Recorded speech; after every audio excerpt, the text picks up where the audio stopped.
जय हिंद फ्रेंड, हिंदी और प्राइड में आप सभी का स्वागत है। फ्रेंड्स, यहाँ पे देखिए डॉक्टर नगेंद्र की जो संपादित हिंदी साहित्य का इतिहास है उसमें हम आधुनिक काल पर चर्चा कर रहे हैं। सबसे पहले हम मूल टेक्स्ट पे आने से पूर्व जो इम्पोर्टेंट फैक्ट है आधुनिक काल से रिलेटेड उन पे बात कर रहे हैं। प्रीवियस के भी लेक्चर में आपने देखा होगा लगातार हम फैक्ट पे ही बात करें और फिर फैक्ट जो ज़्यादातर लिए गए हैं वो हिंदी साहित्य के इतिहास शुक्ल सीरीज में आपने पहले ही पढ़ रखा होगा। ज़्यादातर आपने देखा होगा हिंदी साहित्य के इतिहास के लेखन में जो उत्तरवर्ती रचनाकार आए हैं उन्होंने अपना आधार ग्रंथ हिंदी साहित्य का इतिहास शुक्ल जी के जो सब सागर की भूमिका में लिखा गया रचना था उसी को बनाया हुआ है और यहाँ भी उन्हीं तथ्य का संकलन दिया गया है। द्विवेदी युग के बारे में बात करते हैं तो ये समय बताते हैं 1900 से 1918 का समय, और जिसको आप संवत में देखते हैं जो कि 57 अगर आप माइनस कर देंगे तो इस तरीके से आप इसको ये यहाँ पे ईस्वी में दिया गया है। हाँ, कोई भी चीज़ ईस्वी में दिया गया है 57 आप प्लस कर देंगे तो वो संवत में हो जाएगा। द्विवेदी युग का नामकरण आचार्य महावीर प्रसाद द्विवेदी के नाम पे पड़ा है। जैसे भारतेंदु जी का नाम आप देखते हैं उन्हीं के नाम पे पूरा भारतेंदु युग पड़ा हुआ है, तो इनका द्विवेदी का नामकरण आचार्य महावीर प्रसाद द्विवेदी के नाम पे। यहाँ पे कंफ्यूज मत होइएगा कि हजारी प्रसाद द्विवेदी, ये हैं आचार्य महावीर प्रसाद द्विवेदी, द्विवेदी काल वाले। द्विवेदी युग की समयावधि समानता 1900 से 1918 का दौर, फिर 1918 से लेकर 36 का दौर छायावाद कहा जाता है। शुक्ल जी ने द्विवेदी युग का काल निर्धारण कब से कब तक किया है? देखिए, ये तो ईस्वी में किया गया है। सामान्य अवधि 1900 से 1918 ईस्वी में माना जाता है, लेकिन जब शुक्ल जी के द्विवेदी काल का निर्धारण आप देखते हैं तो इन्होंने इसे नई धारा द्वितीय उत्थान के तहत 1893 से 1918 ईस्वी के बीच रखा है। ये 1900 से नहीं मानते, ये 1893 से मानते हैं और इस काल को ये कहते हैं नई धारा तथा द्वितीय उत्थान। और डॉक्टर नगेन जिनका मूल टेक्स्ट हम पढ़ने वाले हैं, ये द्विवेदी युग को कहते हैं, ये तो जागरण सुधार काल है। 1893 में श्याम सुंदर दास थे, राम नारायण मिश्र और शिव कुमार सिंह। 93 में श्याम, राम, शिव, राम श्याम शिव, ये तीन लोग मिलकर इनके संयुक्त प्रयास से काशी में नागरिक प्रचारी सभा की स्थापना होती है सन 1899 में, और सन 1899 में इंडियन प्रेस की स्थापना भी की गई। तो दो चीज़ें खासियत देखने को मिली, एक तो 93 में जब से शुक्ल जी द्विवेदी युग का काल निर्धारण उसका प्रारंभ मानते हैं, उसी काल में श्याम सुंदर, राम नारायण मिश्र, शिव कुमार सिंह के संयुक्त प्रयास से काशी में नागरिक प्रचारी सभा की स्थापना, और 1899 में इंडियन प्रेस की स्थापना। सरस्वती पत्रिका के प्रकाशन वर्ष से द्विवेदी युग का आरंभ भी माना जाता है। नागरिक प्रचारी सभा की प्रेरणा से इंडियन प्रेस प्रयाग द्वारा सरस्वती पत्रिका का प्रकाशन 1900 ईस्वी में आरंभ होता है और इसके पहले संपादक होते हैं बाबू श्याम सुंदर दास। महावीर प्रसाद द्विवेदी 1903 ईस्वी में इसके संपादक बने। यानी नागरिक प्रचारी सभा की प्रेरणा से इंडियन प्रेस प्रयाग द्वारा जो सरस्वती पत्रिका है उसका प्रकाशन सन 1900 ईस्वी में होता है और इसके पहले संपादक के तौर पे बाबू श्याम सुंदर दास ये पहले संपादक होते हैं। और महावीर प्रसाद द्विवेदी 1903 ईस्वी में इसके संपादक बनते हैं। सरस्वती पत्रिका के महत्व को रेखांकित करते हुए इसे 20वीं शताब्दी के आरंभिक चरण का विश्वकोश भी कहा जाता है। देखिए, द्विवेदी युग में अगर हम देखें इस कालखंड में तो प्रमुख साहित्यिक प्रवृत्तियां थी। क्या विशेषता था इस काल का? तो एक तो था राष्ट्रीयता की नवीन धारणा, भारतीय युग की अनिश्चित राष्ट्रीयता से अलग राष्ट्रीय भावना, देश प्रेम, अतीत गौरव की भावना, उसकी अभिव्यक्ति, इतिवृत्तात्मकता, यानी ज़्यादातर रचनाएं आपको इतिवृत्तात्मक ढर्रे पर देखने को मिलेंगी। यहाँ पे नैतिकता और आदर्शवाद को केंद्र में रख के रचनाओं को सृजित किया गया और उनमें श्रृंगार भावना का विरोध करते हुए नैतिक मूल्यों पर बल दिया गया।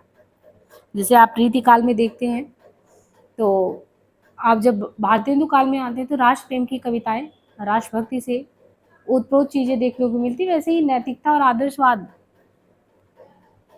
भाषाई परिष्कार, ये सभी चीजें आपको द्विवेदी युग की विशेषता के तौर पे देखने को मिलता है। विषयगत वैविध्य, अलग अलग विषयों पर लिखना,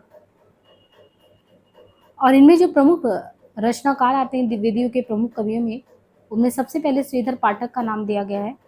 आपने देखा होगा जब इन्होंने विभाजन किया था तो श्रीधर पाठक को जैसे कुछ द्विवेदी मंडल के तहत रखे थे, द्विवेदी मंडल के बाहर से रखे थे कुछ कवियों के नाम, उनमें श्रीधर पाठक का भी नाम द्विवेदी मंडल के बाहर ही था।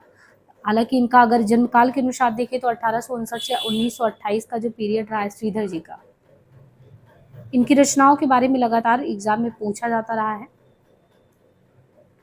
देखिए यहाँ पे आपको कुछ विशेषताएं और भी दी गई हैं, जैसे साहित्य की सो उद्देश्यता पर, साहित्य किस उद्देश्य से लिखा जा रहा है उस पर भी बल देना, और काव्य रूप की विविधता, खंड काव्य लिखा गया, महाकाव्य लिखा गया, प्रबंध रूप, उनके साथ प्रगीत है, मुक्तक है, इन सभी रचनाओं पे भी बात की गई। अब द्विवेदी की प्रमुख कवि एवं उनकी रचनाओं में सबसे पहले मैं बताया कि श्रीधर पाठक जो थे, इनके द्वारा कई रचनाएं रची गई और जिनमें कई रचनाओं का नाम बराबर पूछा जाता रहा है। इसलिए आपको जो इनकी मौलिक रचनाएं हैं उनको सबसे पहले देखें तो मौलिक रचनाओं में 1882 में इनका मनोविनोद, बाल भूगोल करके 1885 में है। ये क्रम से दिया गया क्योंकि क्रोनोलॉजिकल ऑर्डर में क्वेश्चन को सेटिंग करने के लिए कि कैसे सेट किया जाए, कौन सा पहले कौन सा बाद, ऐसे भी क्वेश्चन आते हैं। तो मनोविनोद 1882 है, बाल भूगोल 1885 में, जगत सच्चाई सार करके 1887 में, गुणवंत हेमंत करके 1900 ईस्वी में, धन विजय 1900 ईस्वी, कश्मीर सुषमा 1904, मनोविनोद 82, बाल भूगोल 85, जगत सच्चाई सार 87, गुणवंत हेमंत 1900, धन विजय 1900, कश्मीर सुषमा 1904, आराध्य शोकांजलि 1905, जार्ज वंदना 1911, वनाष्टक 1912, भक्ति विभा 1913, देहरादून 15, श्री गोखले प्रशस्ति 1915, श्री गोखले गुणाष्टक 1915, संध्या अट्टन 1918, भारत गीत 28, स्वर्गीय अम्बेडा। ये कुछ रचनाएं मौलिक हैं। इसके बाद अनुवाद की हुई रचनाओं में कौन से हैं? अनुवाद में है गडेरिया और दार्शनिक। अब आपको ये देखिए कि जो गडेरिया और दार्शनिक है ये तो अनुवाद की हुई रचना है। ये मूल रचना, जो मूल रचनाकार इसके थे, इसका नाम था सेफर्ड एंड फिलासफर। तो सेफर्ड एंड फिलासफर ग्रे इसका गडेरिया और दार्शनिक।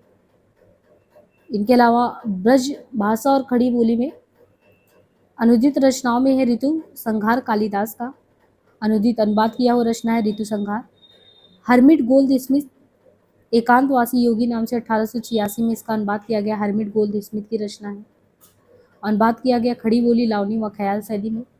उजड़ ग्राम 1889 में, डिजर्टेड विलेज गोल्ड स्मिथ का ब्रज में किया गया, और शांत प्रतीक 1902 ईस्वी, ट्रैवलर गोल्ड स्मिथ का खड़ी बोली और ओला छंद में उसका अनुवाद किया गया। पहले नंबर पे इन्होंने श्रीधर पाठक को रखा है। श्रीधर पाठक का समय बताया 1859, और 1859 में ही नाथूराम शर्मा शंकर को भी रखा गया है, यानी दोनों लोगों में भी समय का अंतर नहीं। नाथूराम शर्मा शंकर जो है ये भी 1859 है, इनका समय 1928 तक ही रहा, लेकिन 2 से 3 साल ज़्यादा समय तक नाथूराम शर्मा शंकर जी ने अपनी सेवा हिंदी को दी। और इनके द्वारा जो है जो बहुत इंपॉर्टेंट रचना है, कई बार एग्जाम में आया हुआ है, नाथूराम जी का है गर्भरंडा रहस्य, जो कि प्रबंध काव्य है। ये बार बार एग्जाम में पूछा गया है कि गर्भरंडा रहस्य किसका है, और एक तो बड़ी बात ये है कि ये प्रबंध काव्य है। शंकर सर्वस्व करके भी है, इनके अलावा शंकर सरोज, अनुराग रत्न।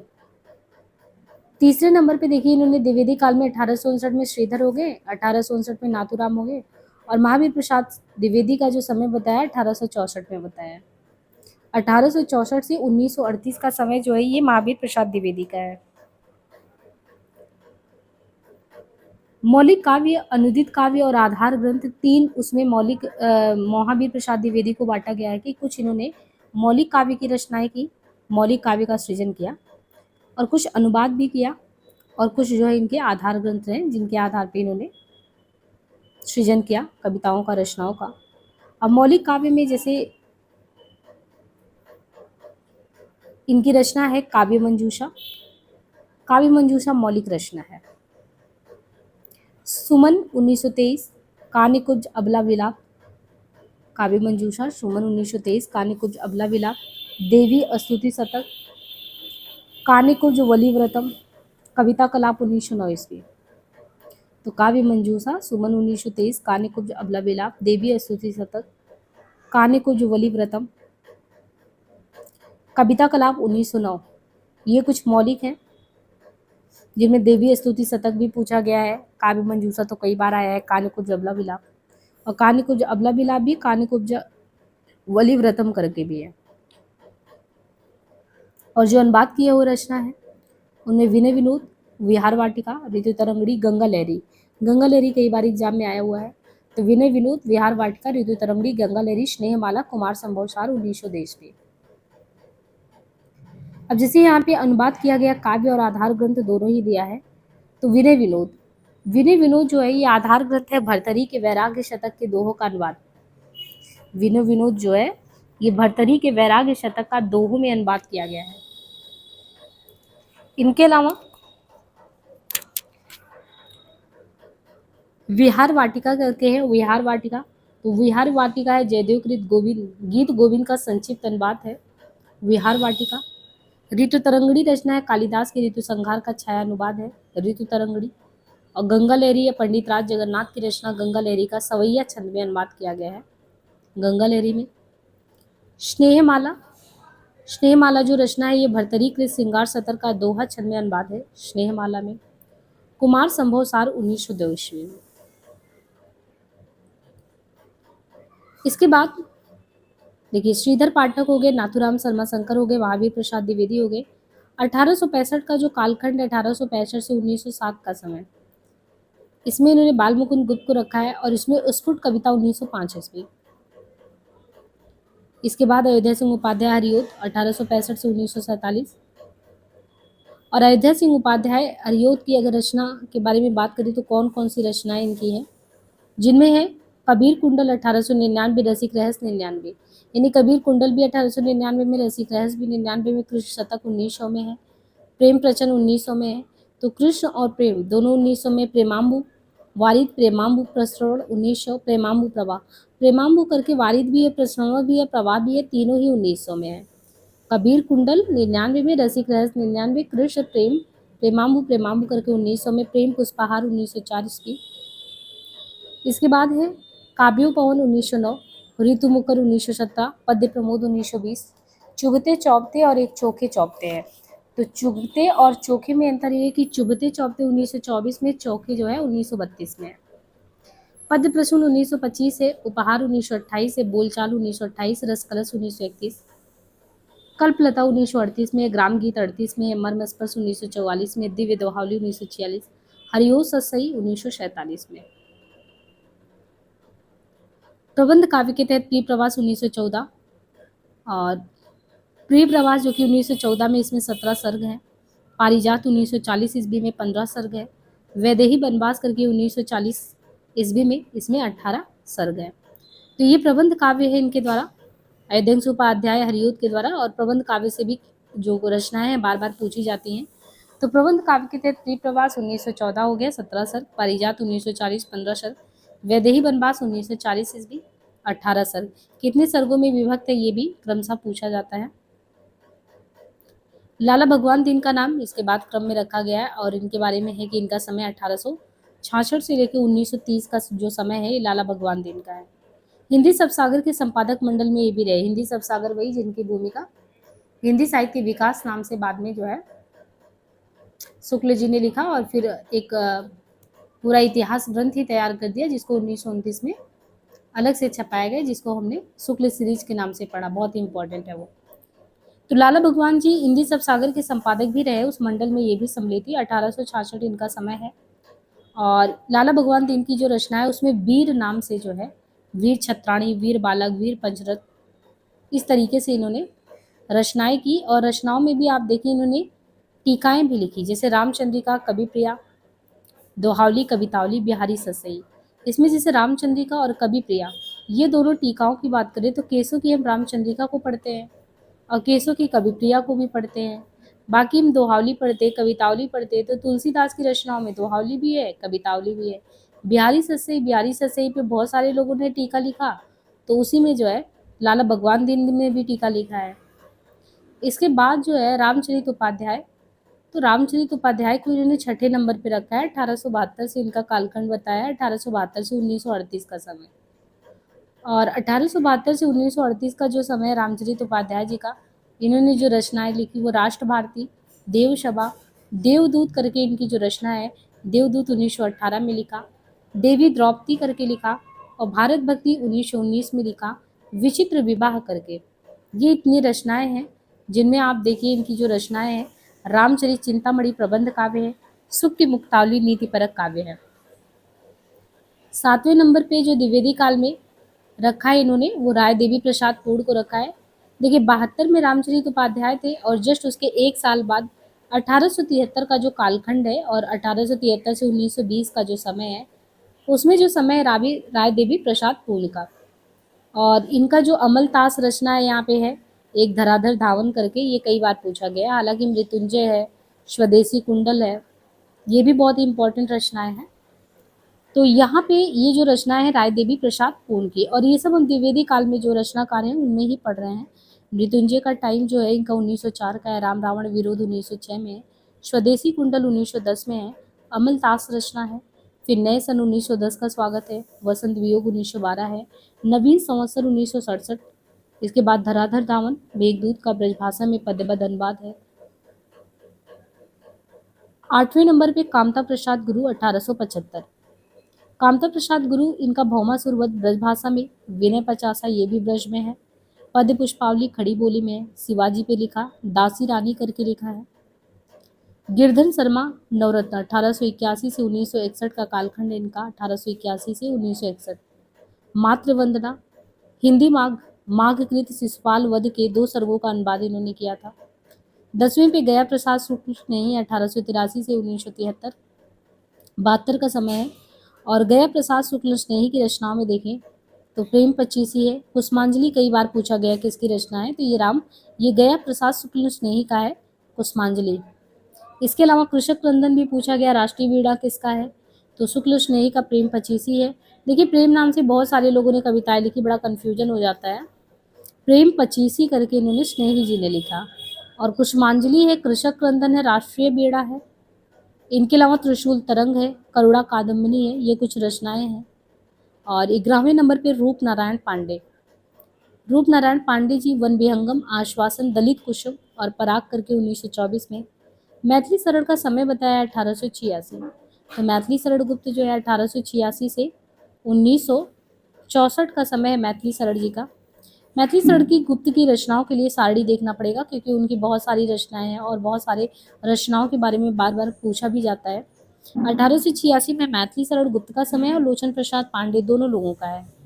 और इनकी रचनाओं में कुछ रचनाओं का नाम दिया है, जैसे मृगी दुख मोचन के अलावा प्रवासी हो गया, नीति कविता 1906 में है, मेवाड़ गाथा करके 1914 में है, पद्य पुष्पांजलि कई बार पूछा गया है किसका, तो ये 1915 में पद्य पुष्पांजलि है। इसके बाद राम नरेश त्रिपाठी का जो खंड काव्य है वो मिलन है, मिलन का समय है 1917 और पथिक का समय है 1920। तो राम नरेश त्रिपाठी इनका समय है 1889 से 1962 का जो समय है वो है राम नरेश त्रिपाठी का। और इनके खंड काव्य में है मिलन का समय है 1917, पथिक का समय है 1920। मानसी भी है, मिलन पथिक मानसी है, लेकिन मानसी का समय 1927 है।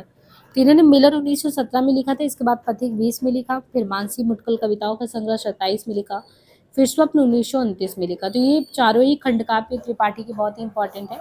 मिलन 17 में, पथिक 1920 में, मानसी 1927 में, स्वप्न 1929 में।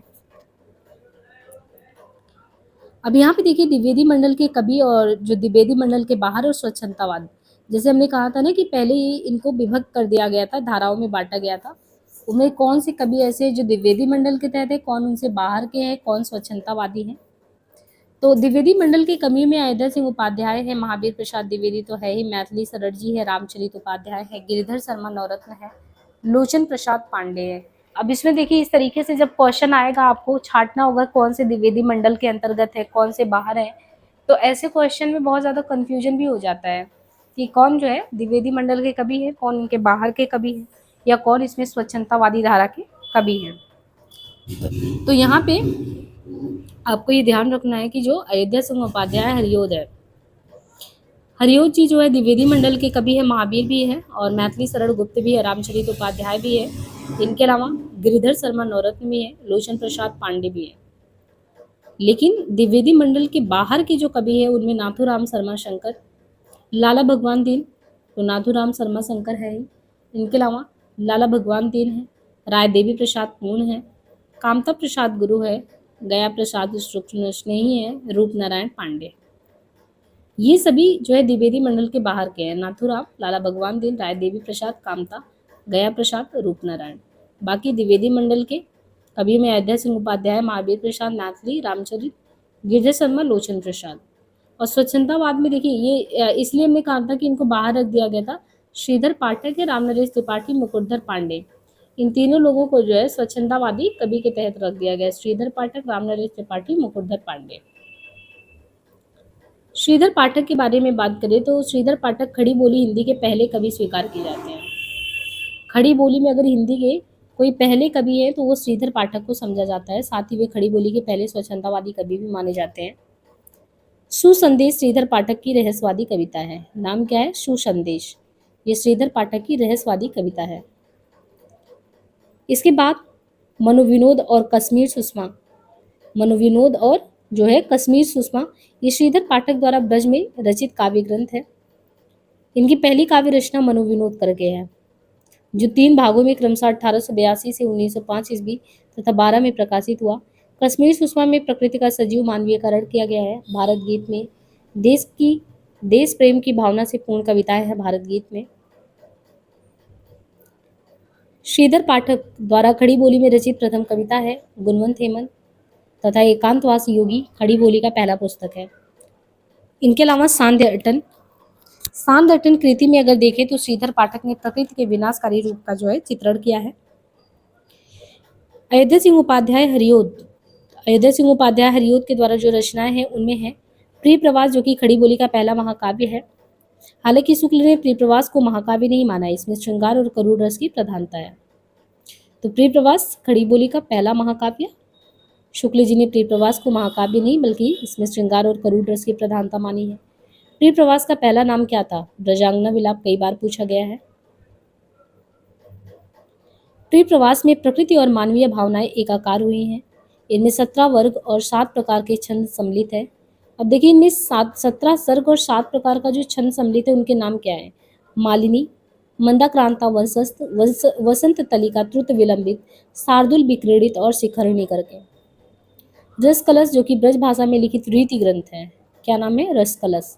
ये ब्रज भाषा में लिखित रीति ग्रंथ है। इसमें नायिका वेद के अंतर्गत देश प्रेम का, लोक प्रेम का, जाति प्रेम का, परिवार प्रेम का वर्णन किया गया है। वैदेही वनवास में सीता परित्याग की कथा का वर्णन है। इसमें 15 सर्ग है वैदेही में। हरिओद कृत चुभते चौपते और चोखे चौपते मुहावरेदार भाषा में लिखी गई है। गणपति चंद्रगुप्त ने आधुनिक काल का सूरदास कहा है इनको। महावीर प्रसाद द्विवेदी जो है, इनका जन्म रायबरेली के दौलतपुर गांव में हुआ था। द्विवेदी जी ने गद्य और पद्य दोनों के लिए खड़ी बोली में सामान्य बोलचाल की भाषा को प्राथमिकता दी। खड़ी बोली हिंदी के विकास के लिए द्विवेदी जी ने अथक प्रयास किया।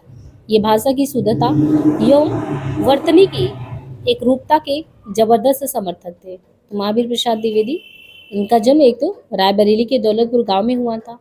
एक तो द्विवेदी जी ने गद्य और पद्य दोनों के लिए खड़ी बोली में सामान्य बोलचाल की भाषा को ही प्राथमिकता दी।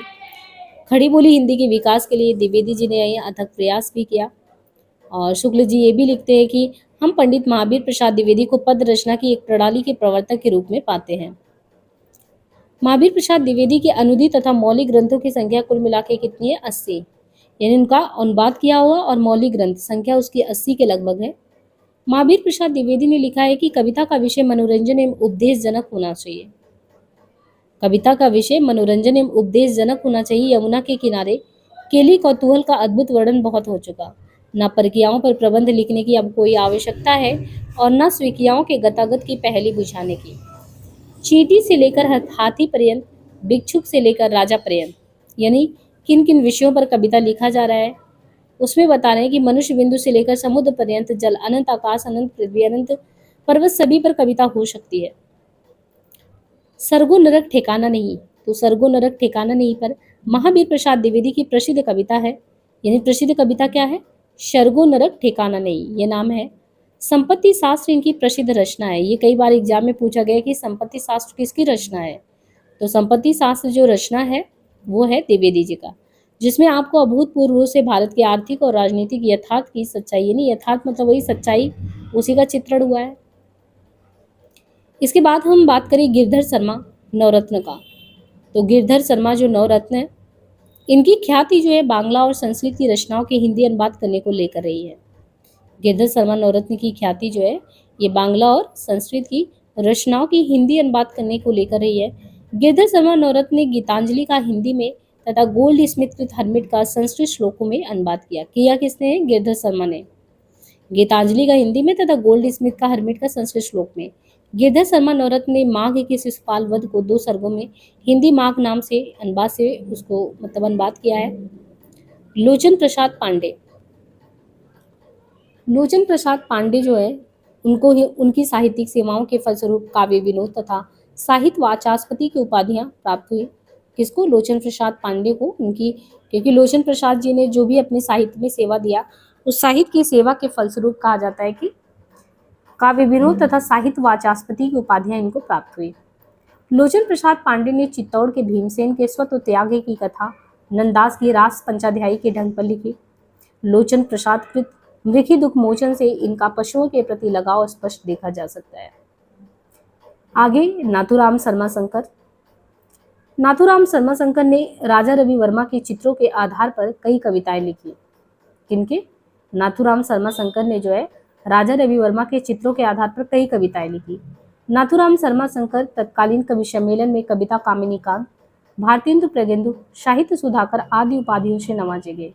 एक तो ये है कि नाथूराम शर्मा शंकर ने राजा रवि वर्मा के चित्रों के आधार पर कई कविताएं लिखी और इस समय तत्कालीन कवि सम्मेलन में कविता कामिनी कांत, भारतेंदु प्रगंध, साहित्य सुधाकर आदि उपाधियों से नवाजे भी गए।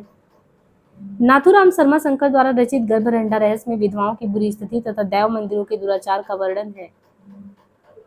इनमें इन्होंने समस्या पूर्ति और अतिशयोक्ति कविता करने में भी एक कुशल थे। मैथिली शरण गुप्त का कृतित्व देखिए वो अलग से दिया गया है, क्योंकि आप इनके कृतित्व के बारे में बहुत संक्षेप में तो पढ़ नहीं सकते। इन्होंने प्रबंध काव्य, महाकाव्य, खंड काव्य सभी लिखा और क्वेश्चन भी आता है। यहाँ तक कि अनुदित काव्य शेष भी काफी इन्होंने रचनाओं का अनुवाद वगैरह किया, वो सब भी है। तो मैथिली शरण गुप्त का कृतित्व में देखिए जो मौलिक काव्य इनके रहे उनमें महाकाव्य के तहत साकेत है। साकेत का समय कितना है? 1931। इन्होंने साकेत लिखा है उसका समय है 1931। जय भारत कब लिखा? तो जैसे इन्होंने साकेत लिखा है वैसे ही समझिए साकेत 1931 में लिखा गया और जय भारत आप देखते हैं तो इनका जय भारत का जो समय है वो है 1952। तो साकेत 1931 में लिखा गया, जय भारत 1952 में लिखा गया। खंड काव्य के तौर पे देखिए पुराण आधारित शक्ति 1927 में, द्वापर 1936 में, नहुस 1940 में। तो साकेत 1931, जय भारत 1952। खंड काव्य के तौर पे पुराण आधारित शक्ति 1927, द्वापर 36, नहुस 1940। रामायण आधारित इनका पंचवटी है, तो रामायण आधारित जो पंचवटी रचना है वो 1925 में है। तो महाकाव्य में साकेत है, जय भारत 1952 है। खंड काव्य में पुराण आधारित शक्ति 1927, द्वापर 36 में, नहुस 1940 में है। रामायण आधारित पंचवटी 1925 में है। महाभारत आधारित जयद्रथ वध, तो महाभारत आधारित इनका जयद्रथ वध 1910 में है। सैरंध्री 1927 में है। वक् संहार 1940 में है। वन वैभव 40 में है। हिडिंबा जो इन्होंने लिखा 1950 में। बाकी 3 खंड काव्य सैरंध्री, वक् संहार, वन वैभव, विपत्तिका 1927 में संकलित है। ऐतिहासिक में इनके रंग में भंग करके 1909 में ऐतिहासिक जो है खंड काव्य में आता है 1909 में। सिद्धराज 1936 में है। चरित्रात्मक यशोधरा 1932, कुणाल गीत 1942, विष्णु प्रिया 57, रत्नावली 1960 में। वर्णनात्मक में देखें तो किसान 1918 है, अजीत 1946 है। और कुछ रचनाएं हैं जो बांग्ला से अनुवाद की गई हैं, जिनमें है प्लासी का युद्ध 1914 है, विहरड़ी व्रजांगना करके है, मेघनाथ वध 1927 में है, मेघनाथ वध करके, वृत्त संहार 1938 में है। संस्कृत से जो रचनाएं इनके अनुवाद के उसमें आता है स्वप्नवास वदता है, प्रतिमा अभिषेक, इसके बाद अभिमारक करके है। तो ये कुछ रचनाएं हैं जो मैथिली शरण गुप्त का कृतित्व, उनमें मौलिक भी है, अनुदित भी है। और इनकी सारी रचनाओं में से आप कोई छोड़ नहीं सकते, क्योंकि अक्सर ये क्वेश्चन पूछे जाते हैं। गीति काव्य के तौर पे जो इन्होंने लिखा, तो गीति काव्य में इनका वैतालिक है। गीति काव्य में जो इनकी रचनाओं में वैतालिक है, वैतालिक कब लिखा गया? 1916 में। स्वदेश संगीत लिखा गया 1925 में, झंकार 1929 में है, विश्व वेदना 1942 में है, अंजलि और अर्ध्य करके 1950 में है, भूमि भाग 1953 में है। कुछ मुक्तक कविताएं भी हैं। मुक्तक कविताओं में जैसे पद्य प्रबंध 1912, उच्छ्वास 1936 में, मंगलहार 1937।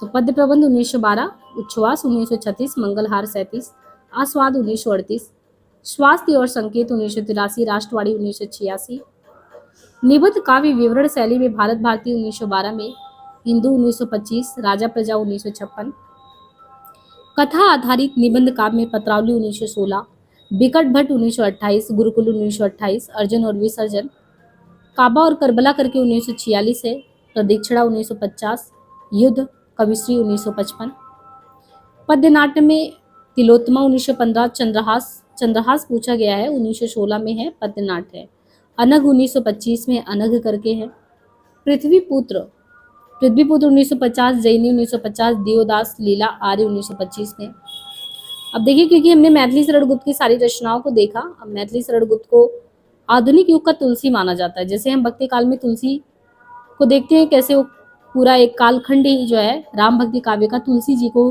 प्रतिनिधि के तौर पे मान के उनकी रचनाओं को, उनके जो एक तरीके से कह सकते हैं कि उनके दर्शन थे, उसी पे वो पूरा काव्यधारा ही आधारित है। वैसे ही मैथिली शरण गुप्त को आधुनिक युग का तुलसी मानते हैं। इनके पिता का नाम राम शरण दास था। ये चिरगांव झांसी के रहने वाले थे। और गुप्त की पहली कविता हेमंत, पूछा गया क्वेश्चन है कि पहली कविता मैथिली शरण का जो है कौन सा था, तो हेमंत था, और उसका समय भी 1905 था। क्योंकि ये पहली कविता थी, हेमंत 1905 में सरस्वती पत्रिका में स्थान पाई थी। उस समय प्रकाशित होते जो सरस्वती में स्थान पाते, वो अपने आप में उन कविताओं का स्थान बहुत ही अलग होता था, क्योंकि सरस्वती में ऐसे तो कोई कविता छप नहीं पाती थी।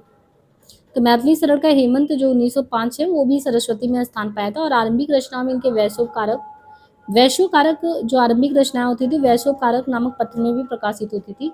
इनकी पहली कविता रंग में भंग करके 1909 में है। देखिए, एक तो है कि इनकी पहली कविता जो है इसमें सब छपी थी। उनकी पहली कविता जो थी रंग में भंग 1909 में प्रकाशित हुई। मैथिली शरण गुप्त में रसिकेंद्र नाम से ब्रजभाषा की कविताएं लिखी है। मतलब मैथिली शरण गुप्त ने जो है रसिकेंद्र, इन लोगों के जैसे ना कौन रसा से लिखता, कौन रसिकेंद्र से लिखता, कौन अब्रज से लिखता, ये पूछा जाता है। तो ऐसे हमने कहा कि मैथिली शरण गुप्त ने जो है रसिकेंद्र नाम से ब्रजभाषा की कविताएं लिखी। यानी लिखने को ब्रजभाषा का अपने नाम से मैथिली शरण से भी लिख सकते थे, लेकिन नहीं, इन्होंने रसिकेंद्र नाम से जो है कविताएं लिखी। गुप्त जी ने मधुप उपनाम से, अब ऋषिकेन से ब्रजभाषा में लिखा, और मधुप उपनाम से बांग्ला में लिखते थे। और मधुप उपनाम से बांग्ला कविताओं में माइकल मधुसूदन दत्त की कृतियों का अनुवाद भी इन्होंने किया था। गुप्त जी की जो पहली महत्वपूर्ण काव्य कृति है वो भारत भारती का समय भी 1912 ईस्वी है। तो पहली महत्वपूर्ण कवि कृति भारत भारती 1912, यश का आधार है यही।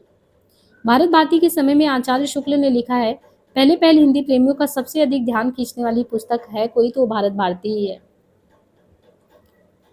सबसे ज्यादा ध्यान खींचने वाली। इसकी लोकप्रियता का आलम यह था कि इसकी प्रतियां रातों रात बिक गई, किसकी, भारत भारती की। और गुप्त जी ने अपना काव्य गुरु किसको माना है, तो महावीर प्रसाद द्विवेदी को माना है, कि इनको अपना काव्य गुरु माना है इन्होंने। गुप्त जी द्विवेदी युग के पहले ऐसे कवि थे जिनको राज्यसभा का सदस्य भी नियुक्त किया गया था। ये बहुत बड़ी बात थी कि एक साहित्यकार जो है फिर बाद में राजनीति से भी जुड़ा, राज्यसभा का सभापति बना। भारत भारती रचना के बारे में देखिए, बहुत ही कालजयी कृति रही है अपने आप में। तो ये जो लिखा गया था, ये मुसद्दे हाली तथा ब्रजमोहन दत्तात्रेय कैफीकृत भारत धारपड़ की प्रेरणा से, यानी भारत भारती लिखने की प्रेरणा ऐसे ही नहीं आई, उसके पीछे का कारण था। तो भारत भारती की रचना जो इन्होंने की है वो मुसद्दे हाली तथा ब्रजमोहन दत्तात्रेय कैफीकृत, इन लोगों ने भारत दर्पण, इनकी प्रेरणा से इन्होंने भारत भारती लिखा। उसकी प्रक्रिया में भारत भारती की कथा वस्तु 3 भागों में बांटा गया है, अतीत खंड, वर्तमान, भविष्य खंड। और भारत भारती के पहले संस्करण की प्रस्तावना में इन्होंने, गुप्त जी ने साफ साफ लिख दिया है कि संसार में ऐसा काम नहीं जो सचमुच उद्योग से ना हो सके, परंतु उद्योग के लिए उत्साह की जरूरत पड़ती है, बिना उत्साह के उद्योग तो नहीं हो सकता। इसी उत्साह को, इसी मानसिक वेग को उत्तेजित करने के लिए कविता एक उत्तम साधन है। मेरा विश्वास है कि जब तक हमारी बुराइयों की तीव्र आलोचना नहीं होगी, तब तक हमारा ध्यान उनको दूर करने की ओर जाएगा भी नहीं, उस रीति से आकृष्ट नहीं होगा। भारत भारती के संबंध में बच्चन जी कहते हैं कि हिंदी भाषा भाषी क्षेत्र में इतने व्यापक स्तर पर राष्ट्रीय सांस्कृतिक चेतना जगाने का जो काम अकेले भारत भारती ने किया है, उतना अन्य पुस्तकों ने मिलकर भी नहीं किया। भारत भारती ने देश में राष्ट्र प्रेम की भावना को प्रबल किया है। साकेत मैथिली शरण गुप्त को साकेत लिखने की प्रेरणा सन 1908 में, यानी साकेत कैसे लिखे, तो मैथिली शरण गुप्त को साकेत लिखने की प्रेरणा सन 1908 ईस्वी में सरस्वती पत्रिका में महावीर प्रसाद द्विवेदी द्वारा छद्मनाम भुजंग भूषण भट्टाचार्य से लिखे कवियों की उर्मिला विषयक उदासीनता शीर्षक लेख से मिला। यानी साकेत हम लिखे, ऐसी प्रेरणा उनको कहाँ से मिली? 1908 ईस्वी में सरस्वती पत्रिका में महावीर प्रसाद द्विवेदी द्वारा।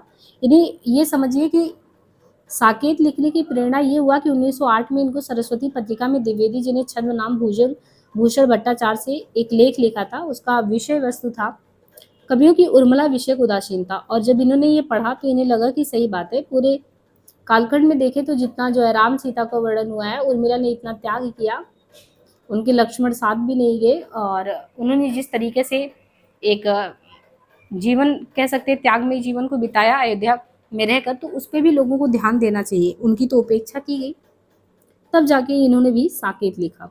तो इसके पीछे कारण था, एक उद्देश्य था। महावीर प्रसाद द्विवेदी का ये लेख टैगोर के लेख, अब देखिए टैगोर ने पहले लिखा था काव्य उपेक्षिता, यानी काव्य की उपेक्षिता। पहले टैगोर ने लिखा काव्य उपेक्षिता, और फिर इसके बाद जो है इन्होंने लिखा कवियों की उर्मिला विषयक उदासीनता। फिर इनसे प्रभावित होकर इन्होंने साकेत लिखा। और साकेत का मतलब होता है, जिसका अर्थ है अयोध्या, साकेत पाली शब्द है। साकेत को डॉक्टर नगीन ने कहा ये तो जनवादी काव्य है। साकेत जो कि राम कथा पर ही आधारित है। राम को यहाँ आधुनिक मानव के रूप में प्रस्तुत किया गया है। राम कैसे हैं? आधुनिक मानव के राम यहाँ आधुनिक है। और उर्मिला लक्ष्मण का मिलन साकेत के आपको 12 सर्ग में बड़ी देखने को मिलेंगे। जो 12वां सर्ग है 12, उसमें देखने को मिलेगा उर्मिला और लक्ष्मण कैसे मिलते हैं। राम काव्य का दूसरा स्तंभ साकेत माना जाता है। साकेत का जो पहला सर्ग है वो सरस्वती वंदना से उसका प्रारंभ होता है। साकेत रचना में पहला, अष्टम और द्वादश सर्ग के बाद में उर्मिला और लक्ष्मण का मिलन होता है। यानी पहले अष्टम और द्वादश सर्ग के बाद में उर्मिला और लक्ष्मण मिलते हैं। इस ग्रंथ में उर्मिला प्रधान चरित्र है। उनका नायक लक्ष्मण से वियोग एवं वियोग में उनकी अधीरता के साथ साथ धैर्य प्रमुख वर्ड विषय है कि कैसे अधीर होते हुए भी वो धैर्य धारण करके मान मर्यादा में रह के अपने पति की बाधा नहीं बनती हैं। तो ये कुल 12 सर्गों में विभक्त है। और नवम सर्ग जो है इस कविता, ये कहते हैं कि कविता क्या है, ये पूरे ही ग्रंथ के नवम सर्ग इसका जान है, क्योंकि सबसे ज़्यादा अगर मार्मिक कुछ रहा है तो वो नवम सर्ग ही रहा है। इसी में जो है उपेक्षिता और बिरहड़ी उर्मिला की विरह वेदना और पीड़ा को मार्मिक रूप से चित्रित किया गया है। 1936 में साकेत के लिए गुप्त जी को मंगला प्रसाद पारितोषिक पुरस्कार से पुरस्कृत किया गया। गुप्त जी की अन्य रचनाएं भी है, जैसे मेघनाथ वध करके इनकी रचना है, और ये मैथिली शरण गुप्त की आतुकांत रचना है। तो ये भी एक अलग ही क्वेश्चन है कि कौन सा ऐसा है मैथिली शरण गुप्त का जो आतुकांत रचना की श्रेणी में आता है, वो है मेघनाथ वध। यशोधरा जो कि काव्य गौतम बुद्ध के गृह त्याग की घटना पर, कि जब गौतम बुद्ध घर छोड़ के जाते हैं तो उनकी पत्नी भी तो यशोधरा का वही हुआ कि गौतम बुद्ध तो निकल गए दर्शन के लिए, मतलब एक तरीके से ज्ञान के लिए, लेकिन पीछे वो बेटे और यशोधरा को छोड़ गए। तो वो भी उन पे भी लिखा गया बाद में। इन्होंने जय भारत लिखा। जय भारत जो कि महाकाव्य प्राचीन भारत की हिंदू संस्कृति का स्वच्छ दर्पण कहलाता है, जय भारत। तो यहाँ पे हिंदू संस्कृति की झलक देखने को मिलता है महाभारत में। जयद्रथ वध ये गुप्त जी की रचनाओं के प्रकाशन क्रम में सबसे पहले आता है। प्रकाशन क्रम में जो है जयद्रथ वध सबसे पहले आता है। राष्ट्र की बलवेदी पर प्राणों का उत्सव करने वाले नवयुवकों का चरित्र चित्रण जयद्रथ में है। विष्णुप्रिया जो कि चैतन्य महाप्रभु की पत्नी को आधार बनाकर, विष्णुप्रिया कौन है, तो ये चैतन्य महाप्रभु की पत्नी को आधार बनाकर लिखा गया। अनघ और कुणाल गीत, अनघ और कुणाल गीत में आपको बौद्धकालीन संस्कृति की छटा देखने को मिलेगी। जैनी इनकी रचना जो है, जैनी काव्य ग्रंथ जो है कार्ल मार्क्स की पुत्री जैनी। अब देखिए कार्ल मार्क्स को आप पढ़ते हैं, द्वंदात्मक भौतिकवाद पद्धति के अनुरूप कि शोषित तबके के साथ जो एक्सप्लॉइट किया जा रहा है एक तबका, उनको कैसे न्याय मिले, वर्ग संघर्ष की जीत कैसे हो। तो जैनी काव्य ग्रंथ कार्ल मार्क्स की जो पुत्री है जैनी, उन पे लिखा गया है जैनी। बिकट भट्ट इसमें जोधपुर के राजपूत सरदार की काव्य गाथा का वर्णन है। गुप्त जी ने कुल 19 खंड काव्य लिखे हैं, एक दो नहीं बल्कि 19 खंड काव्य लिखे हैं। अर्जुन और विसर्जन में मैथिली शरण गुप्त द्वारा मुस्लिम संस्कृति की झलक देखने को मिलती है। मैथिली शरण गुप्त ने स्वयं को कहा, हम तो कौटुंबिक कवि हैं। कौटुंबिक यानी परिवार के कवि मात्र हैं। शुक्ल जी ने कहा कि ये तो सामंजस्यवादी कवि हैं। महात्मा गांधी जी ने कहा नहीं, ये तो राष्ट्र कवि है। तो अपने को कौटुंबिक कहते हैं, शुक्ल जी इनको सामंजस्यवादी कहते हैं, ये अपने को महात्मा गांधी इनको राष्ट्र कवि कहते हैं। और इन्होंने द्विवेदी काल में हरिगीत का छंद का बादशाह भी इन्हें कहा जाता है। तो गुप्त जी को द्विवेदी काल में क्या कहा जाता है कि ये हरिगीत का छंद का बादशाह है, क्योंकि उन्होंने बहुतायत में उसको प्रयोग किया होगा अपनी रचनाओं में। कुछ और भी इम्पोर्टेंट है इनके बारे में, या इनके अलावा अगर आप पूरे द्विवेदी काल में देखें तो बाल मुकुंद गुप्त जो है वो भारतेंदु और द्विवेदी युग के बीच की कड़ी है। यानी अगर एक तरफ भारतेंदु काल है, एक तरफ द्विवेदी है, तो इन दोनों को जोड़ने वाले हैं बाल मुकुंद, इसलिए बाल मुकुंद को ध्यान रखना है। द्विवेदी और भारतेंदु की कड़ी को जोड़ने वाले हैं बाल मुकुंद। रामचरित उपाध्याय ये प्रमुख सूक्तिकार रहे हैं। सूक्तियों में जैसे होता नहीं कि कोई भी चीज़ लिखा जाए तो बहुत ही संक्षेप में एक सूत्र वाक्य दे दिया जाए, तो इसलिए रामचरित उपाध्याय द्विवेदी युग के प्रमुख सूक्तिकार के तौर पर जाने जाते हैं। रामचरित चिंतामणि, रामचरित चिंतामणि रामचरित उपाध्याय की रचना है। रामचरित उपाध्याय की ही रचना का नाम है रामचरित चिंतामणि, और यही सूक्तिकार भी कहलाते हैं। राय देवी प्रसाद पूर्ण सन 1902 ईस्वी, राय देवी प्रसाद पूर्ण ने सन 1902 ईस्वी में कालिदास के मेघदूत का ब्रज भाषा में धराधर धावन नाम से अनुवाद भी किया था। तो राय देवी प्रसाद पूर्ण ने सन 1902 में कालिदास के मेघदूत का ब्रज भाषा में धराधर धावन नाम से अनुवाद। राय देवी प्रसाद पूर्ण के स्वदेशी कुंडल की रचना कुंडलिया छंद में हुआ, इसमें इनकी देशभक्तिपूर्ण 52 कुंडलियां संग्रहित है। कामता प्रसाद गुरु को हिंदी भाषा का पाणिनि भी कहा जाता है। कामता को हिंदी भाषा का पाणिनि। इनकी प्रसिद्धि का मूल आधार इनका हिंदी व्याकरण भी है। गया प्रसाद स्नेही ने श्रृंगार आदि परंपरागत विषयों पर स्नेही उपनाम से तथा राष्ट्रीय भावनाओं की कविता को त्रिशूल उपनाम से लिखा। गया प्रसाद स्नेही खड़ी बोली में सवैया और कवि छंदों का प्रयोग करने में कुशल थे। कविता कौमुदी का सबसे संकलन एवं संपादन 8 भागों में रामनरेश त्रिपाठी ने किया। इसमें ग्राम गीत, उर्दू, संस्कृत एवं बांग्ला कविताओं का संकलन हुआ। भारतेंदु मंडल के रचनाकार बाल मुकुंद गुप्त को उस युग का अत्यंत सजग गहरी सूझबूझ वाला कहा जाता है। इनकी साहित्यिक प्रसिद्धि का मूल आधार शिव शंभू के चिट्ठे हैं। भारतेंदु मंडल के लगभग सभी लेखक पत्रकार भी थे। रत्नाकर भक्तिकाल और रीतिकाल के समन्वयक के रूप में जाने जाते हैं। रामनरेश त्रिपाठी स्वच्छंदतावाद के दूसरे सबसे बड़े कवि हैं। मैथिली शरण गुप्त और मुकुंदर पांडे को द्विवेदी युग के प्रसिद्ध प्रगीतकार के तौर पर भी माना जाता है। ब्रजभाषा काव्य परंपरा में देखें तो प्रमुख कवि और रचनाओं में जगन्नाथ दास रत्नाकर 1866 से 1932 का जो समय है, इसमें इन्होंने जो रचनाएं रची हैं, जो इम्पोर्टेंट है ब्रजभाषा में इनकी जो रचनाएं हैं जगन्नाथ की, उनमें है हिंडोला 1894, हरिश्चंद्र, कुलकासी, श्रृंगार लहरी, गंगा तोरण कई बार पूछा गया, 1927 में है इसका समय गंगा तोरण का। उद्धव शतक जगन्नाथ का है और इनकी रचना उद्धव शतक 1929 है। विराष्टक है, गंगा विष्णु है, रत्नाष्टक है। सत्यनारायण करके सत्यनारायण कवि रत्न, तो सत्यनारायण कवि रत्न जो रचना है भ्रमरदूत, प्रेम कली, हृदय तरंग, समस्त रचनाओं का संकलन। जगन्नाथ दास रत्नाकर ने पोप के एशियान क्रिटिसिज्म का रोला छंद में समालोचना दर्श नाम से अनुवाद किया। किसका? जगन्नाथ दास रत्नाकर ने पोप के एशियान क्रिटिसिज्म का रोला छंद में समालोचना दर्श नाम से अनुवाद किया। जगन्नाथ दास रत्नाकर उर्दू में जकी उपनाम से कविताएं लिखते थे। सत्यनारायण कविरत्न ने लॉर्ड मैकाले की प्रसिद्ध रचना होरेशस का ब्रजभाषा में अनुवाद किया है। भवभूत के उत्तर रामचरितम और मालती बाधों का भी इन्होंने ब्रजभाषा में अनुवाद किया है। सत्यनारायण कविरत्न की समस्त रचनाओं का संकलन, सत्यनारायण कविरत्न की समस्त रचनाओं का संकलन हृदय तरंग शीर्षक से किसने किया? बनारसी दास चतुर्वेदी ने।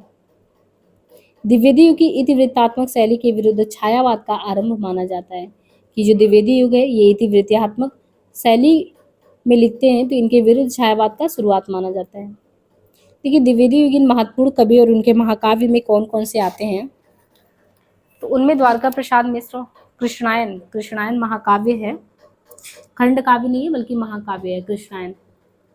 ये किसका है? द्वारका प्रसाद मिश्र का है कृष्णायन 1943। बलदेव प्रसाद मिश्र साकेत संत 1946, उदय शंकर भट्ट तक्षशिला 1931, प्रताप नारायण पुरोहित नल नरेश 1933, गुरुभक्त सिंह नूरजहां करके 1935, विक्रमादित्य 1947, अनूप शर्मा सिद्धार्थ 1937, सरवाणी 1948, वर्धमान 51, श्याम नारायण पांडे इनका है हल्दी घाटी जौहर 1945, मोहनलाल महतो आर्यावर्त 1943, हरदयालु सिंह दैत्यवंश 1940, रावण 1942। अब हम यहाँ पे कुछ इंपॉर्टेंट जो पंक्तियां हैं द्विवेदी काल की उनको देख लेते हैं, फिर क्वेश्चन देख लेंगे, है ना। कुछ इंपॉर्टेंट जो पंक्ति उसे देखते हैं। महत्वपूर्ण काव्य पंक्तियां हैं शुक्ल के इतिहास से उद्धृत महत्वपूर्ण काव्य पंक्तियों में, तो भारतीय हिंदू युग में जो पंक्तियां बराबर ये आपके एग्जाम में पूछी जाती है इनके द्वारा, उसमें ये है, जैसे भारतीय हिंदू जी द्वारा कहा गया है, आजू लो ना मिले तो कहाँ हम तो तुमरे सब भांति कहा में। आजू लो ना मिले तो कहाँ हम तो तुमरे सब भांति कहा में। प्यारे जू है जग की यह रीति विदा की समय सब कंठ लगा में। प्यारे जू है जग की यह रीति विदा की समय, यानी विदाई के समय जो है सब कंठ गले लगाते हैं। ये आपने कई बार जो है देखा होगा, अलंकार वगैरह में पूछा जाता है ये पंक्ति, लेकिन ये पता नहीं होगा कि भारतीय हिंदू जी की ये पंक्ति है। तरनी तनुजा तट तमाल तरुअर बहु छाए, झुके कूल सो जल पर सनहित मनहु सुहाए। तो आज लो ना मिले तो कहाँ हम तो तुमरे सब बाती कहावे। प्यारे जू है जग की ये रीति पैदल विदेश चली जात यही अति क्वारी। कहाँ करुणा निधि केसव सोए जागत नाही अनेक जतन कर भारतवासी रोए। आगे की निज भाषा उन्नति है सब उन्नति के मूल, बिन निज भाषा ज्ञान के मिटे नहीं के सूल। फरकी उठी सबकी भुजा खरकी उठी तलवार, क्यों आप ही ऊंचे भव आर्य मोच के बाद। सहसन बरसन सो सुनियो जो अपने ना हिंकान, सो जय आरस सब। हाय वही भारत भूभारी सभी विधि सो भई दुखारी। हाय चित्तौर नीलस तुम्हारी अजहु खरो भारती मझारी। इसके बाद है बद्री नारायण चौधरी प्रेमखंड के बारे में। बगियन बसंत बसेर की हो बसिए तेहि त्याग तपाइए ना, दिन काम कुतूहल के जो बने तिन बीज वियोग बुलाइए ना। गण प्रेम बढ़ाए के प्रेम ओह विथावारी वृथा बरसाइए ना, चित चैत की चांदनी चाह भरी चर्चा चलेबो को चलाइए ना। अचरज हो तो तुमहु सब गोरे बाजत कारे, तासो कारे कारे शब्दों पे वारे। आगे कहते हैं कि भयो भूमि भारत में महाभयंकर भारत, भय बिरबल सकल सुबट एक ही संग गारत। आज लो रही अनेक भांति धीर धरी के, पै न भाव मोहि बैठ नो सो मौन मारी के। या बगियन बसंत बसेरी कियो बसिए तेहि त्याग तपाइए ना, दिन काम कतूहल के जो बने तिन बीच वियोग बिलोइए ना। आगे पंक्ति है प्रताप नारायण मिश्र का। तबही लखो जह रहो एक दिन कंचन बरसत, तह चौथाई जन रूखी रोटो को तरसत। आगे की पंक्ति है ठाकुर जगमोहन सिंह। अब यो उर आवत है सजनी मिले जाओ गरे लगी के छतिया, मन की करी भात अनेकन और मिल के जेरी रस की बतिया। हमारी अरी करी उपाय लिखी बहु नेह पारी भतिया, जगमोहन मोहन मूरत के बिना कैसे काटे दुख की रतिया। द्विवेदी युग में श्रीधर पाठक जो है इनकी प्रसिद्ध पंक्तियों में जो पूछे जाने की संभावना रहती है जिन पंक्तियों को, जैसे नाना कृपान निज पान लिए वपु नील वसन परिधान किए, गंभीर घोर अभिमान हिए छकी परिजात मधुपान किए। इस भारत में बन पावन तू ही तपस्वियों का तब आश्रम था, जगत तत्व की खोज में लगन जहां ऋषियों ने अभग्न किया श्रम। या ये विजन वन प्रांत था, प्रकृति मुख शांत था, अटन का समय था, रजनी का उदय था। कहीं पे स्वर्गीय कोई बाला सुमन जो बीड़ा बजा रही है, सुरों के संगीत किसी कैसी सुरीली गुंजार आ रही है। आज रात इसे परदेसी चल कीजिए विश्राम यही, जो कुछ वस्तु कुटी में मेरे करो ग्रहण संकोच नहीं। तो ये विजन वन प्रांत था, प्रकृति मुख शांत था, अटन का समय था, ये पंक्ति है। कहीं पे स्वर्गीय कोई बाला, या आज रात इसे परदेसी चल कीजिए। महावीर प्रसाद द्विवेदी के पंक्तियों में है, सुरम में रूपे रसरंज रंजिते विचित्र वर्णा भरे कहा गई अलौकिक नंदा विधायिनी महा। श्रीयुक्त नागरी बिहारी दशा देहारी हुए विषाद मनमाही अतीव भारी।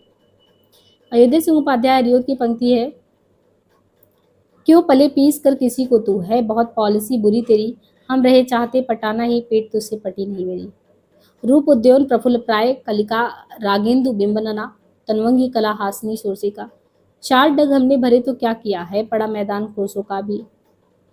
मैथिली सरल गुप्त की जो पंक्तियां हैं जो कि देखिए नेट में एग्जाम में पूछा गया हुआ है, वैसे सुनो, व्यापार सारा मिट चुका है देश का, सब धन विदेशी हर रहे हैं, पार है क्या क्लेश का।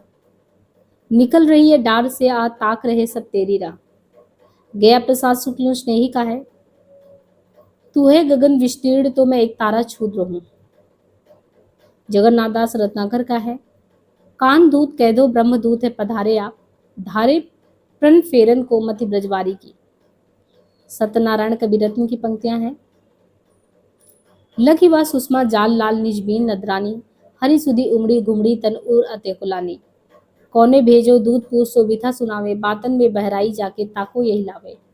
नित नव परत अकाल काल को चलत चक्र चौ, जीवन को आनंद न देखो जात यहाँ कहो।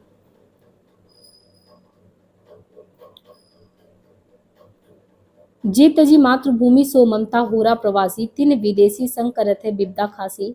नारी शिक्षा अनादारत है जो लोग। ऐसे ही जब छायावाद तथा उत्तर छायावाद की पंक्तियों को देखेंगे तो उनमें प्रसाद जी की पंक्ति था, जल उठा स्नेह दीपक सा नवनीत हृदय था मेरा, अब शेष धूप रेखा से चित्रित कर रहा अंधेरा।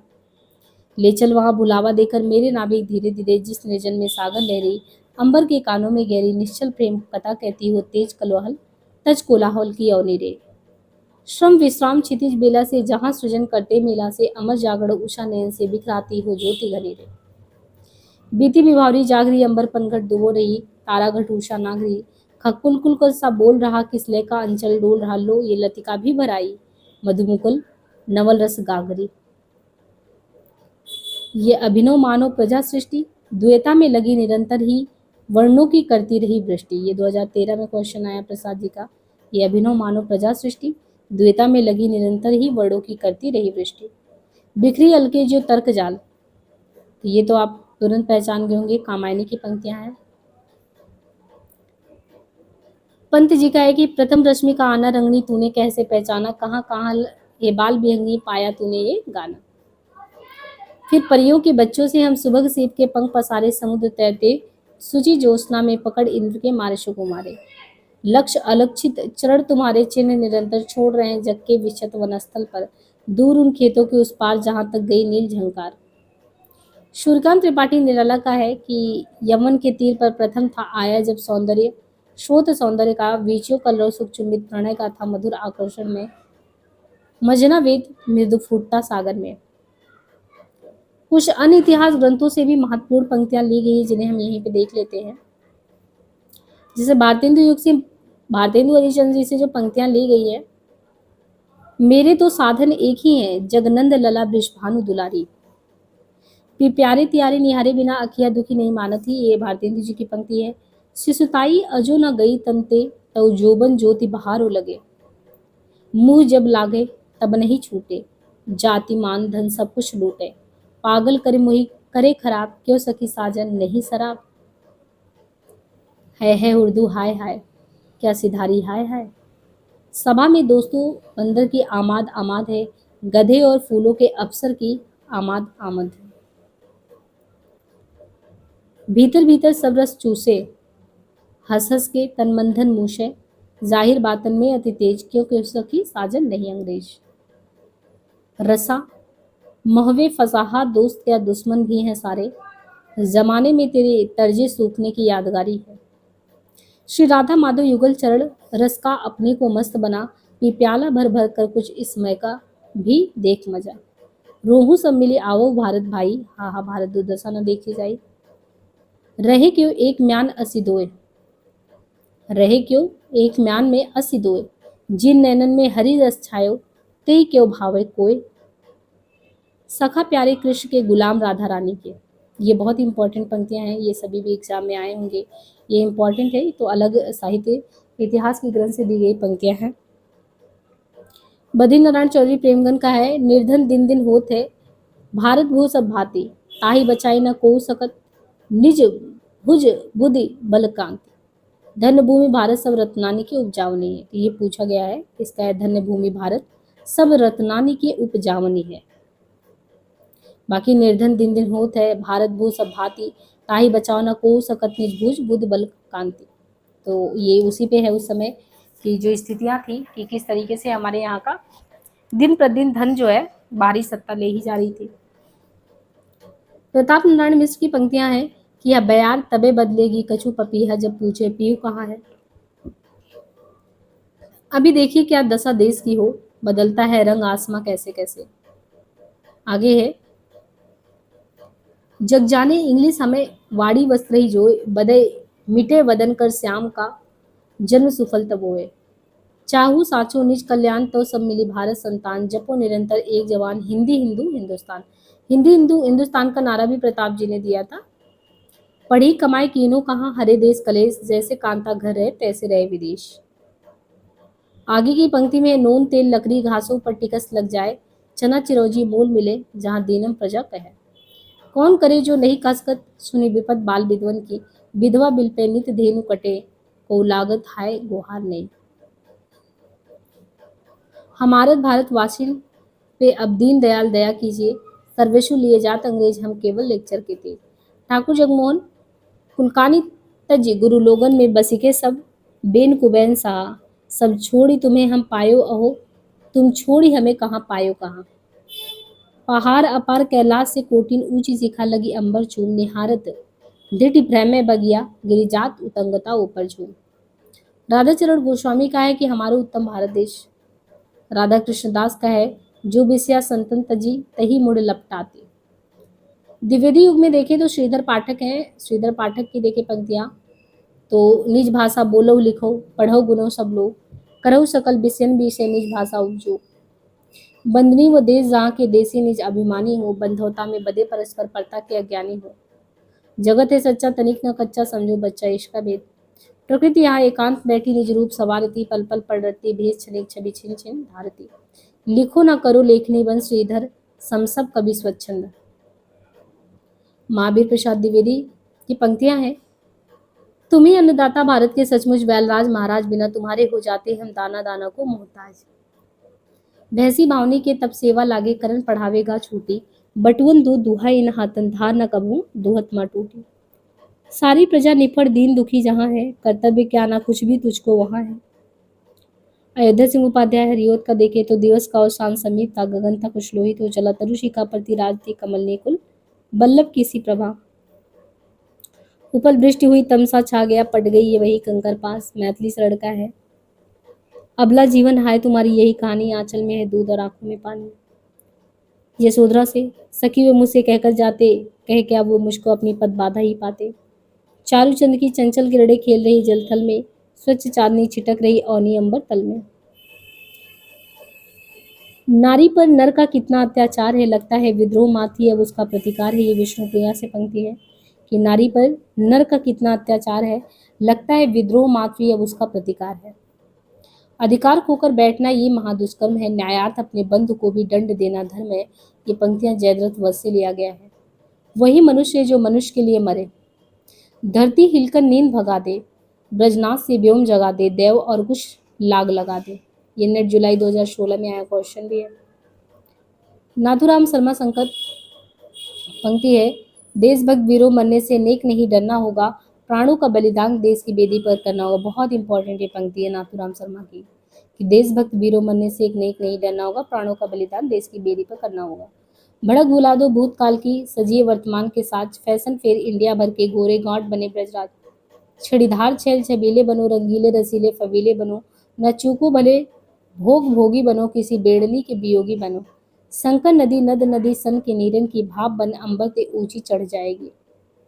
राम नरेश त्रिपाठी पराधीन रहकर अपना सुख सुख न कह सकता वो अपमान जगत में केवल पशु ही सह सकता। गंध विहीन फूल है जैसे चंद चंद्रिकाहीन यो ही फीका है मन उसका जीवन प्रेम विहीन। सच्चा प्रेम वही है जिसकी तृप्ति आत्मबल पर हो निर्भर त्याग बिना निष्प्राण प्रेम है करो प्रेम पर प्राण निछावर। देश प्रेम हुआ पुण्य क्षेत्र है अमल असीम त्याग से विकसित आत्मा के विकास से जिसमें मनुष्यता होती है विकसित। प्रेम स्वर्ग है स्वर्ग प्रेम है प्रेम असंक अशोक ईश्वर का प्रतिबिंब प्रेम है प्रेम हृदय आलोक। प्रिय की सुधी सी ये सरिताएं ये कानन कांतर सुसज्जित मैं तो नहीं किंतु है मेरा हृदय किसी प्रियतम से परिचित जिसके प्रेम पत्र आते हैं प्राय सुख संवाद सन्निहित। जगन्नाथ दास रत्नाकर पंक्तियां हैं रूप रस पीवत आघात न होते जो तब सोई अब आंसू है उबरे गिर पे करे। नंदो जशोमती के प्रेम पगे पालन की, लाड़ भरे लालन की लालच लगावती। भेजी मन भावन की, उद्धव के आवन की, शुद्धि ब्रज गावन में पावन जबे लगी। दीन दशा देख ब्रज बालन की, उद्धव की, गरिगो गुमान ज्ञान गौरव उठावन की। जे जो बसे जात दूर दूर प्रिया, प्राण मुरी त्यो तो धसे जात मन मुकुर हमारो में। सत्यनारायण कविरत्न। पढ़ी न अक्षर एक, ज्ञान सपने न पयो, दूध दही चाटन में सब रो जन्म गमायो। अलबेली कहू बेली, दुर्मन सो लिपट सुहाई, धोए धोए पातन की अनुभव कमनाई। छायावाद तथा उत्तर छायावाद में देखें प्रसाद लहर से पंक्तियां हैं। तुम हो कौन और मैं क्या, इसमें क्या है धरा सुनो, मानस जलधि रहे चिरचुम्बित, मेरे क्षितिज उतार बनो। उठ उठ कर गिर गिर कर फिर आती, नर्तित पश्चिन्न बना जाती, सिकता की रेखाएं उभार भर जाती अपनी तरल सी हर। अधरों में राग अमंद पिए, अलकों में मलेज बंद किए, तू अब तक सोई है लाली, आंखों में भरे बिहगरी। ये नेट में आया हुआ क्वेश्चन है। जग की सजल कालीमा रजनी में मुख चंद देखा जाओ, प्रेम बेड़ू की स्वर लहरी में जीवन गीत सुना जाओ। मेरा अनुराग फैलने दो नभ के अभिनव कलरों में, जाकर सूनेपन के तम में बन किरण कभी आ जाना। अरी वरुणा की शांत कछार। कामायनी से पंक्तियां हैं कि तुम भूल गए पुरुषत्व मोह में कुछ सत्ता है नारी की। दिसंबर 2021 में आया क्वेश्चन है। जो घनीभूत पीड़ा, ये तो आंसू कविता से है। हंस पड़ा गगन वह शून्य लोक, कामायनी से है, हंस पड़ा गगन वह शून्य लोक। ज्ञान दूर कुछ क्रिया भिन्न, ये भी आप कामायनी से ही देखेंगे। तुम भूल गए पुरुषत्व मोह में कुछ सत्ता है नारी की, श्रद्धा। कर्म का भोग, भोग का कर्म, यही जड़ का चेतन। अरे कहीं देखा है तुमने मुझे प्यार करने वाले को, तुम कनक किरण के अंतरमाल में लुक छिप कर चलते हो क्यों, है लाज भरे सौंदर्य बता दो। तो ये सब कामायनी से था। ऐसी निराला जी की जो कविता है तुलसीदास, उससे है। भारत की नभ प्रभा पूर्य, शीतल छाया संस्कृति धूर्य, अस्तमित आज रे तम अस्तूर दिगमंगल, उर्के आसन पर शिरस त्राण शासन करते हैं मुसलमान, ओ उर्मिल जल निश्चल प्राण पर सद्दल, होगा फिर से दुधुर समर, जड़ से चेतन का निश्वासन। कवि की प्रति छवि से जीवन हर जीवन भर, भारती इधर उधर शकल, जड़ जीवन के संचित कौशल, जे इधर ईस है उधर संबल माया कर, जागो जागो आया है प्रभात, बीती व बीती अंधरात, झरता पर ज्योतिर्मय प्रपात पूर्वाचल, बांधो बांधो किरणे चेतन तेजस्वी, तमजी जीवन आती भारत की ज्योतिर्भवन। बादल राग कविता से है। जागो फिर एक बार, शेरों की मान में आया है आस्यार, विजन वन वलरी पर सोती थी सुहाग भरी, स्नेह स्वप्न मगल जूही की कली, स्नेह निर्जर बह गया रेत ज्योतन रह गया, जुड़ बाहु है सीढ़ सरी, तुझे बुलाता कृषक अधीर हे बिबलों के वीर, असनी पास से सहित उन्नत सतपद पीर, छत बिछत हत अचल शरीर। अन पंक्तियों में देखे, हो गया है व्यर्थ जीवन में रण में गया हार, अब शून्य गुलाब भूल मत जइयो, पाई खुशबू रंगो आप, स्नेह निर्जर बह गया। आड़िमा से है मैं अकेला देखता हूँ, आ रही मेरी दिवस की सांग बेला। ये सब देखिए क्वेश्चन आया हुआ है पहले।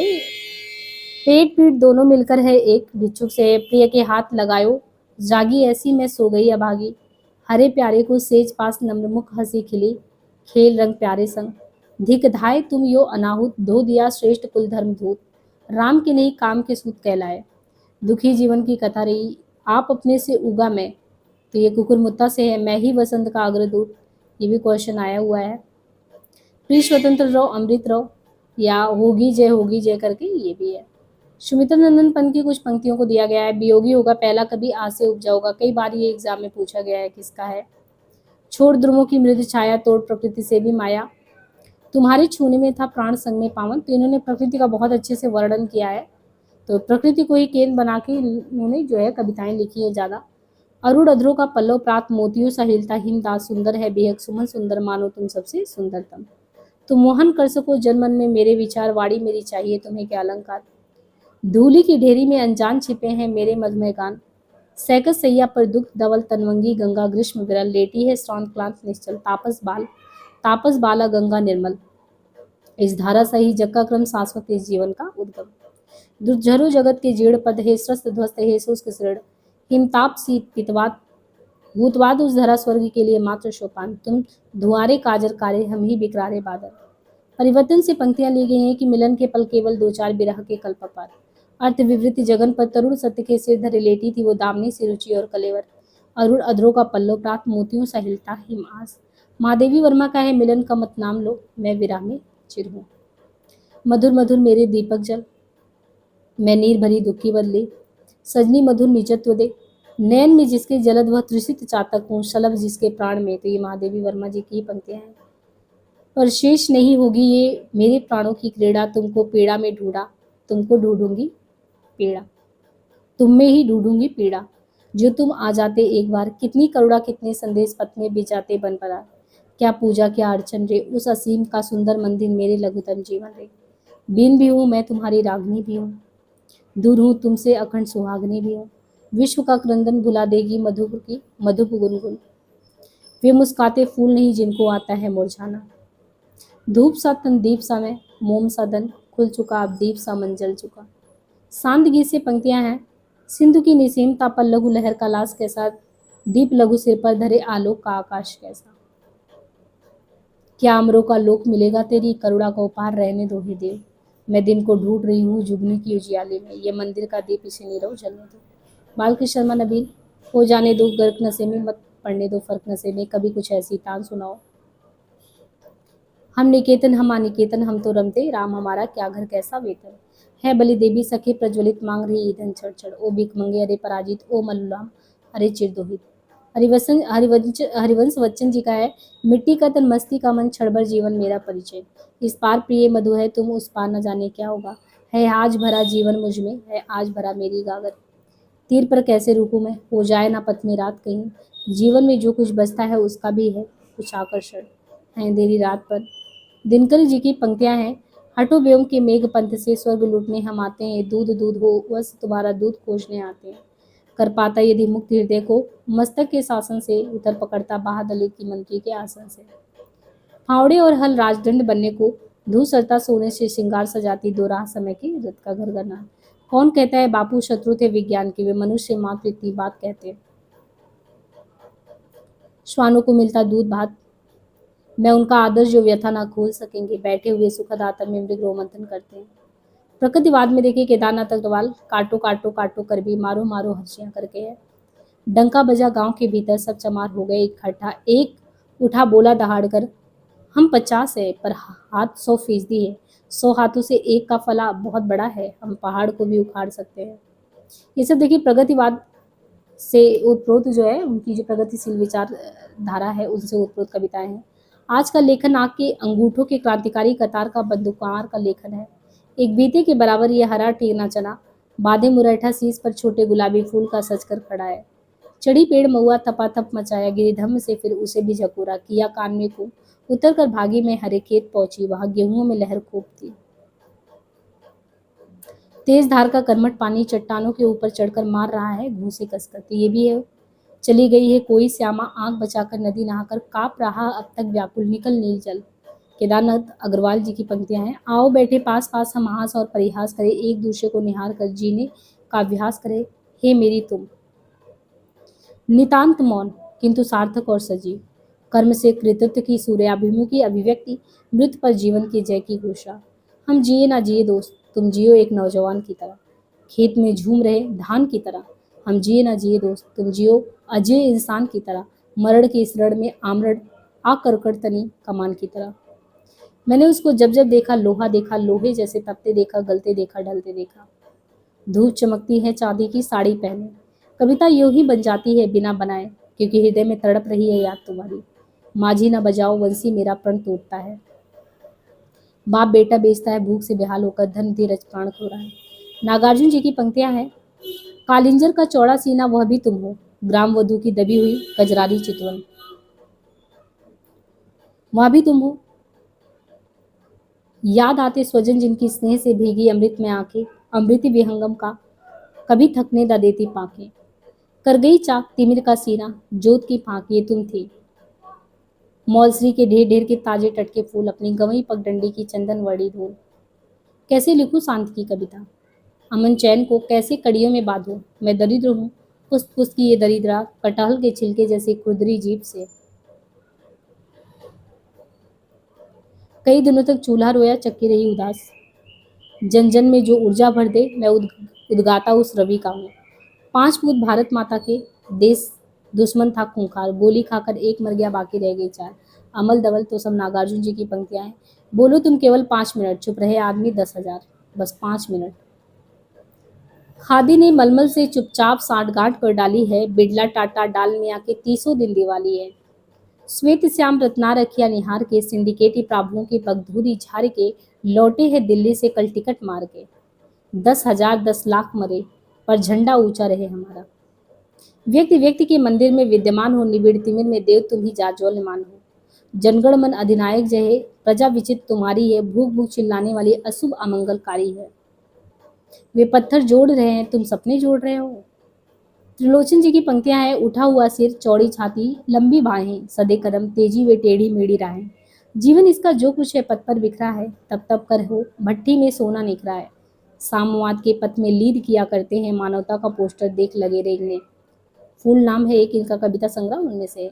फूल मेरे जीवन में आ रहा हो, अच्छे आए समीर जरा ठहरो। फूल जो पसंद हो उतार लो, शाखाएं टहनियां हिलाओ, झकझोरो। एक अनुरोध मेरा मान लो, सुरभि हमारी यहाँ हमें बड़ी प्यारी है, इसको संभाल कर जहाँ जाना है। विषम शिला संकुला पर्वतो भूता, गंगा ससितारक द्वारा अभिद्रुता अतिशय पुता। महाकुंभ में देखा मैंने मानो कानन, मानचित्र था भारत का रेखांकित आनंद। यूं ही कुछ मुस्कुरा कर तुमने परिचय की वो गांठ लगा दी। जड़ता है जीवन की पीड़ा, निस्तरंग पाषाणी क्रीड़ा। मुझे जगत जीवन का प्रेमी बना रहा है तुम्हारा प्यार। मुझ में जीवन की लय जागी, मैं धरती का हूँ अनुरागी। आज मैं अकेला हूँ, अकेले रह नहीं जाता, जीवन मिला है ये रतन मिला है। विषम शिला संकुला पर्वतो भूता।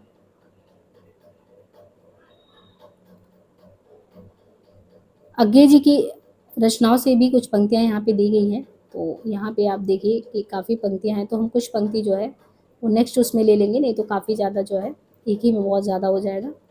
ठीक है, तो आज के लिए इसको यहीं करते हैं, आज क्वेश्चन नहीं कराते हैं।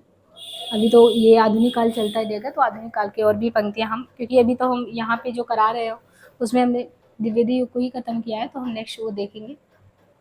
आज के लिए इतना ही। धन्यवाद।